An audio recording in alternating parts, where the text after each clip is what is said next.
মুহূর্তে আমি দাঁড়িয়ে আছি নামখানার হাতানিয়া দোয়ানিয়া নদীতে। এখানকার ছবিটাই বলে দিচ্ছে যে রেমালের প্রভাব কতটা পড়েছে। একদম কালো মেঘ ছেয়ে গেছে পুরো আকাশ, বৃষ্টি পড়ছে। গতকাল রাত থেকে, মধ্যরাত থেকে এই বৃষ্টি এবং ঝড় শুরু হয়েছে। এখানে ঝড়ের যে দাপট সেটাও অনুভূত হচ্ছে। দেখতে পাচ্ছি যে সাগর, নামখানা, কাকদ্বীপ, পাথর প্রতিমা এবং সঙ্গে সঙ্গে ডায়মন্ড হারবার, প্রত্যেকটা জায়গায় এই দুর্যোগ শুরু হয়ে গেছে এবং দক্ষিণ 24 পরগনার সমস্ত ফেরি পরিষেবা বন্ধ রয়েছে আজকে। এই পুলিশের সঙ্গে, সুন্দরবন পুলিশ জেলার সঙ্গে কথা হয়েছে, কিছুক্ষণের মধ্যে তারা যে দুর্গম এলাকা রয়েছে, এই সুন্দরবনে যে দুর্গম এলাকা রয়েছে, ঘোড়ামারা, মৌসুনি, জি প্লট, সেখান থেকে এবং উপকূলবর্তী যে সমস্ত এলাকা রয়েছে সেই সমস্ত এলাকা থেকে মানুষ রয়েছে, তাদেরকে ফ্ল্যাট শেল্টার বা স্কুলে তুলে নিয়ে যাওয়া হবে। আবহাওয়া দপ্তরে যা পূর্বাভাস রয়েছে যে আজকে যত বেলা গড়াবে তত বৃষ্টির পরিমাণ বাড়বে, তার সঙ্গে ঝোড়ো হাওয়া সেটা বাড়তে থাকবে।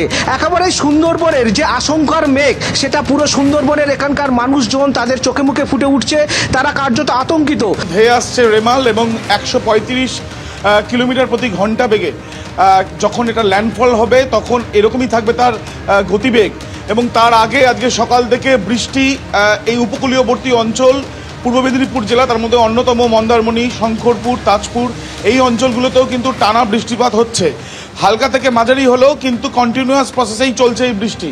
এবং তার সঙ্গে তোমাকে দেখাচ্ছে আমার ক্যামেরা পার্সন দিব্যেন্দু সিংহ, সমুদ্র উত্তাল এবং তার সঙ্গে আজকে সকাল থেকে সমুদ্রের এই যে ছবি, অন্যান্য দিন কিন্তু জোয়ার আসলে এই এতটা কিন্তু এই ছবি দেখা যায় না, যে ছবি আজকে কিন্তু সকাল থেকে দেখা যাচ্ছে।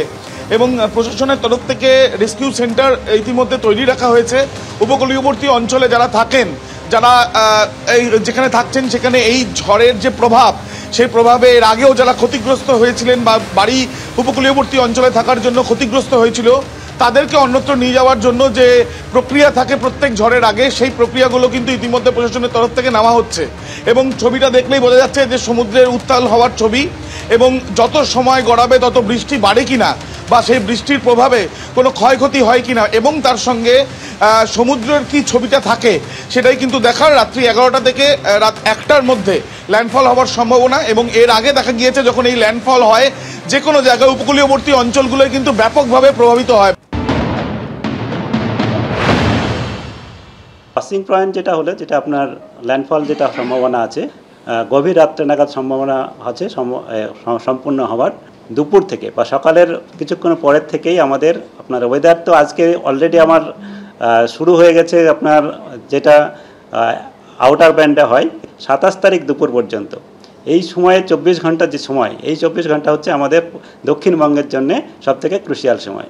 এই সময়ের মধ্যে আপনার 6 ঘন্টা মতো সময় বিভিন্ন জেলায় বিভিন্ন জায়গাতে ওয়েদার সবথেকে খারাপ থাকবে। তা কলকাতার জন্যও আমাদের সেজন্য ওয়ার্নিং আছে। যেমন আমাদের ওয়েদার, আর সম্ভবত মেনলি এটা হয় যে আপনার ল্যান্ডফল যখন শুরু হলো তার কয়েক ঘন্টা আগে থেকে শুরু হয়, তারপরে ল্যান্ডফলের পরে আরও কয়েক ঘন্টা পর থেকে চলতে থাকে। এটাই হচ্ছে মেন সময়।